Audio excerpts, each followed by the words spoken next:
we have a Fox News alert. President Trump ordering more than 2,000 National Guard troops to L.A.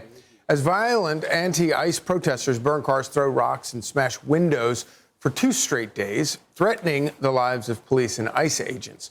The rioters protesting the arrest of more than 100 migrants in L.A., including suspects accused of child abuse and sex assault charges. And here in New York City, at least 20 protesters are detained after storming ICE headquarters in Lower Manhattan. Fox News contributor and retired NYPD Inspector Paul Morrow joins us now. Great to see you this morning, Paul. So how much more complicated is all of this because Democrat politicians in these sanctuary cities are not cooperating with ICE and helping them do their job? Well, enormously so, for all of the obvious reasons. And you don't have to look any further than the instance that we had with the Wisconsin judge, where you had an illegal accused of a serious assault, domestic, and the ICE agents did everything they could to tamp things down, to do things professionally, didn't go into the courtroom, waited in the hallway. It should have been a simple handoff. And I should mention that grabbing fugitives in that manner is not uncommon in law enforcement. And yet they bumped into an ideologue who wanted to adhere to this sanctuary city doctrine so vociferously that she interfered with the federal operations and snuck the guy out a side door. That's the level that the left has progressed or regressed to relative to these sanctuary policies. And it's just become a virtue signaling contest. You know, ironically, Charlie, this stuff began in order to protect immigrants who were afraid to go to the police because of their out of status, legal status, immigration status. And instead, it has now progressed to the point where these same groups are afraid to go to the police because the local prosecutors won't do anything to the perpetrators. So they know if they report to the police, as we had in that Wisconsin case, the perps are going to get right out, and then they're in danger. They're undermining the very thing they were trying to do. Yeah, that's a really great point. And of course, now we're in a situation where you literally... So basically what you're saying is that we have failed leadership in California. We've heard nothing, and I mean absolutely nothing, from the governor of California, Gavin Newsom, as far as what's happening in Los Angeles. And this is not just with the migrants. This is with people that were having underground parties, absolutely destroying Los Angeles. They spray painted all of the cars, all of the actual physical vehicles of regular pedestrians. They spray painted all of the public property, the trains, the businesses. Karen Bass is basically non-existent. Senate Majority Leader, he said that it's okay to dox agents. It's chaos. It's absolute chaos over in Los Angeles, and it's taking the President of the United States of America. Local leadership ain't doing nothing. They basically tied the hands of local police officers, Los Angeles police officers, in which they've said, hey, listen, don't really bother nobody, don't arrest anybody, let them do whatever it is that they're going to do. We're not going to assist ICE. If anything happens to ICE agents or Homeland Security, immigration, or anything like that, then let them deal with their own problems. Everybody is completely segmented. And all of this is over people that are over here illegally, let alone the ones that are doing some of the most egregious crimes. And they're sitting there with their hands tied behind their back, basically letting their cities burn. Listen, bro, this is the latest version of what happened in Detroit in 1967. I'm telling you. But in 1967, black people burned their own cities up, and Detroit was at the crux of it because it was the blackest city in the United States of America, especially considering that all of the people moved up south for jobs, especially for the auto manufacturing industry.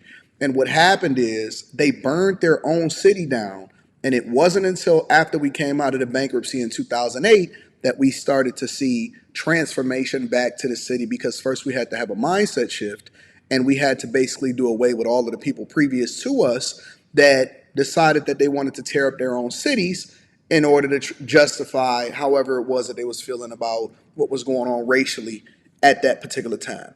And so Los Angeles is doing the same thing, and leadership can stop this. Leadership can be at the forefront in the crux of getting control of what's going on in the city, and they're choosing not to. They're choosing politics, identity politics, and their own self-preservation within their party before they're choosing the United States of America and the citizens over in Los Angeles and the greater metropolitan area, and they're choosing migrants over people in here in the United States and policy in which we have to have people coming here illegally. Let's continue to watch this, and then hopefully you'll have a little bit of time to show you exactly what's happening on the ground. We have out in LA in particular, you have police who are not going to keep order around all of these riots, and you have President Trump having to order in National Guard troops. The other situation that I think is kind of interesting is the issue with masks. And President Trump has said that these protesters are not allowed to wear masks. How important is that? Well, look, if they actually can enforce that, it's very important. And it goes to the idea that these arrests of the people that are impeding ICE from doing their lawful duty, these should be federal arrests. And it goes to what I was just saying earlier. The local prosecutors are not going to do much for you. Every time, I can guarantee you that the charges that were laid yesterday here in New York, Alvin Bragg's going to drop them. And Noah Hopkins seems to be inclined to do the same in LA because he made statements of essentially supporting this. So you don't have any teeth on the local level. If you want to interdict, build out the networks, find out who these people are, find out who's funding them, who's coordinating them, where the money is coming from, which is reporting something comes from overseas, because it's all the same groups. These are the same people who are disrupting the campuses. So if you want to build that stuff up, you got to go federal. And so knowing who they are and building out from there to penetrate the networks, that's how you got to do it. A lot of people think that, oh my God, I can't believe it. What's happening? A lot of these people are paid protesters. They are paid protesters. It's the same thing that was happening during Black Lives Matters. It's the same thing that was happening during the George Floyd riots. It's the same thing that happens in the United States on a regular basis. These are paid protesters from the left that is disrupting what's happening here in the United States of America. Let me take you down and show you some of the actual footage of what they're doing to police officers, cars, their own city, how they're destroying the United States of America, specifically Los Angeles. Let me show y'all a little bit of that.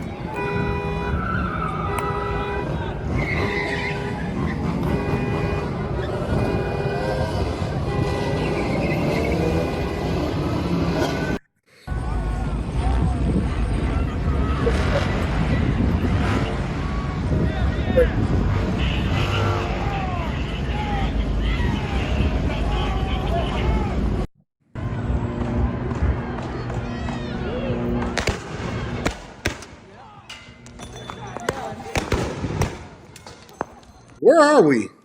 Are we in the United States of America, or are we in some third world country?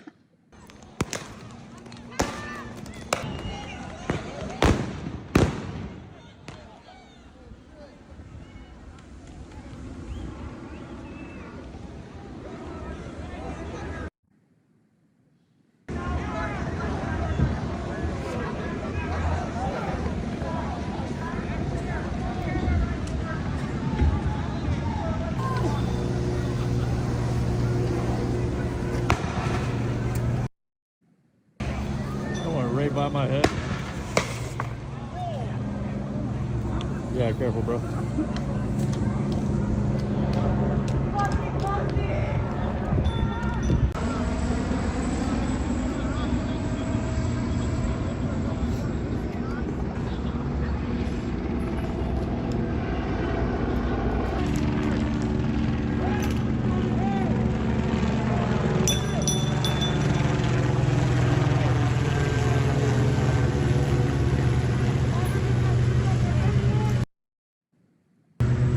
Welcome to Los Angeles in 2025.